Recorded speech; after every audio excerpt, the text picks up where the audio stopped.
ហ៊ុនឈុនស៊ីងគ្រប់អង្គការហងចិនឈុនបុកគ្រឹះសាងសង់គម្រោងថ្មីទី5ឈុនស៊ីង Diamond នៅក្រុងបាវិត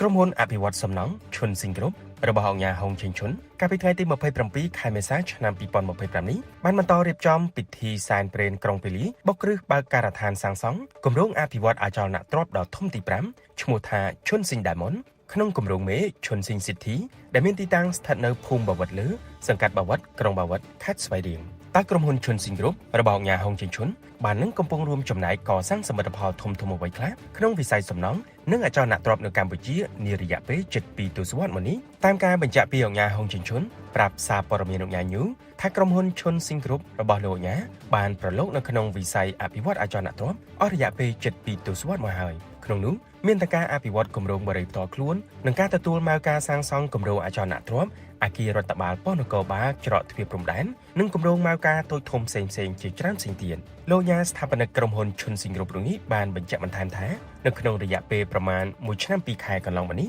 ឈុនស៊ីងគ្រប់ទទួលបានគម្រោងសាងសង់រហូតដល់5គម្រោងនៅក្នុងទឹកដីក្រុងបាវិតខេត្តស្វាយរៀងជាមួយគ្នានោះក្រុមហ៊ុនក៏បានទទួលអនុវត្តការងារគម្រោងរបស់ស្ថាប័នរដ្ឋដែលបាននឹងកំពុងសាងសង់អគារស្នាក់នៅថ្មីរបស់ប៉ុស្តិ៍នគរបាលច្រកទ្វារព្រំដែនអន្តរជាតិបាវិតផងដែរស្ថាបនិកក្រុមហ៊ុនមកការសាងសង់វ័យក្មេងរូបនេះបានគូបញ្ជាក់បន្ថែមទៀតថាបច្ចុប្បន្ននេះក្រុមហ៊ុនមានកម្លាំងពលកម្មក៏ដូចជាបានផ្ដល់ការងារជូនដល់ប្រជាពលរដ្ឋរហូតដល់1000នាក់ហើយក្រុមហ៊ុនមានផែនការបើកគម្រោងបន្ថែមទៀតនាពេលអនាគតដើម្បីឆ្លើយតបនឹងតម្រូវការរបស់អតិថិជននិងអ្នកវិនិយោគិននៅក្នុងវិស័យសំណង់នៅកម្ពុជា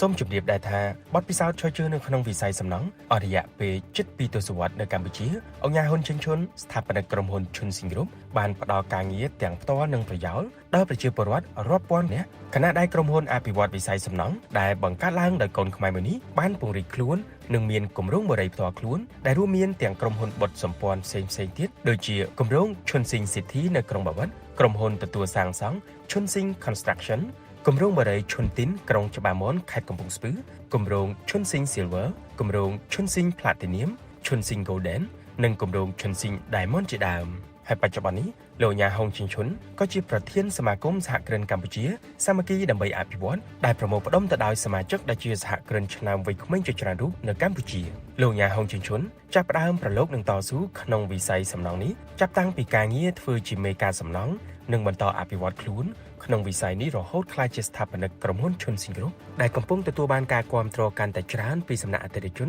នៅក្នុងវិស័យសំណង់និងអចលនទ្រព្យនៅក្នុងក្រុងបាវិតខេត្តស្វាយរៀងព្រមទាំងនៅតាមបណ្ដារាជធានីខេត្តក្រុងនៅក្នុងប្រទេសកម្ពុជាផងដែរ